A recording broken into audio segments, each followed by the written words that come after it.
IT job కోసం try చేస్తున్నారా? Coding tutor లో ట్రైనింగ్ తో పాటు stipend and 100% job guarantee. General గా బైక్ నడిపేటప్పుడు హెల్మెట్ పెట్టుకొని డ్రైవ్ చేస్తుంటాం. కానీ ఓ చోట మాత్రం ఆర్టీసీ డ్రైవర్లు తలకు హెల్మెట్ పెట్టుకొని బస్సు నడిపారు. ఇక్కడ ట్విస్ట్ ఏంటంటే అలా చేయమని ఏకంగా ప్రభుత్వమే చెప్పిందట. అసలు డ్రైవర్లు హెల్మెట్ పెట్టుకొని బస్సులు నడపడం ఏంటని మీలాగా నాకు కూడా ఆశ్చర్యం వేసింది. కానీ అసలు విషయం తెలియడంతో ఓహో ఇదా సంగతి అని అర్థమైంది. ఇంతకు డ్రైవర్లు హెల్మెట్ పెట్టుకొని బస్సులు ఎందుకు నడుపుతున్నారనేదే కదా మీ డౌట్. అయితే ఈ స్టోరీ చూడండి.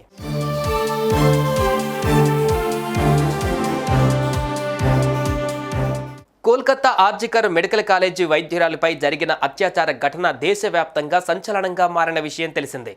ఈ ఘోరమైన చర్యపై దేశవ్యాప్తంగా ఉన్న వైద్యులు, నర్సులు నిరసన వ్యక్తం చేసి నిందితుణ్ణి కఠినంగా శిక్షించాలంటూ నినదించారు. ఈ క్రమంలోనే కోల్కతాలోని విద్యార్థులు మంగళవారం మెగా నిరసన ర్యాలీ చేపట్టారు. దీంతో పోలీసులు ఈ ర్యాలీని అడ్డుకునే ప్రయత్నం చేశారు. ఈ నేపథ్యంలో నిరసనకారులకు పోలీసులకు మధ్య వివాదం చోటు చేసుకుంది. పోలీసులు నిరసనకారులను చెదరగొట్టేందుకు వాటర్ కెనాన్లను, టియర్ గ్యాస్ను ప్రయోగించారు. దీంతో పాటు గాల్లోకి కాల్పులు కూడా జరిపారు. ఈ క్రమంలో పలువురు విద్యార్థులు గాయపడ్డారు. దీనిపై ఆ రాష్ట్ర బీజేపీ స్పందిస్తూ ఆగ్రహం వ్యక్తం చేసింది. దీనికి నిరసనగా బుధవారం 12 గంటల పాటు బంద్కు పిలుపునిచ్చింది.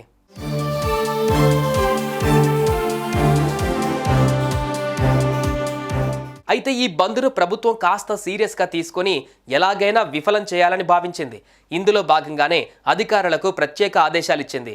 సెలవులో ఉన్నవారు తప్ప మిగతా ఉద్యోగులు అందరూ ఖచ్చితంగా విధులకు హాజరవ్వాలని తెలిపింది.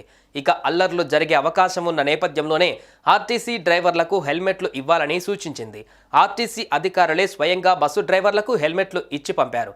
దీంతో డ్రైవర్లు తలకు హెల్మెట్లు పెట్టుకొని బస్సులు నడిపారు. దీనికి సంబంధించిన వీడియోలే ప్రస్తుతం సోషల్ మీడియాలో వైరల్గా మారాయి.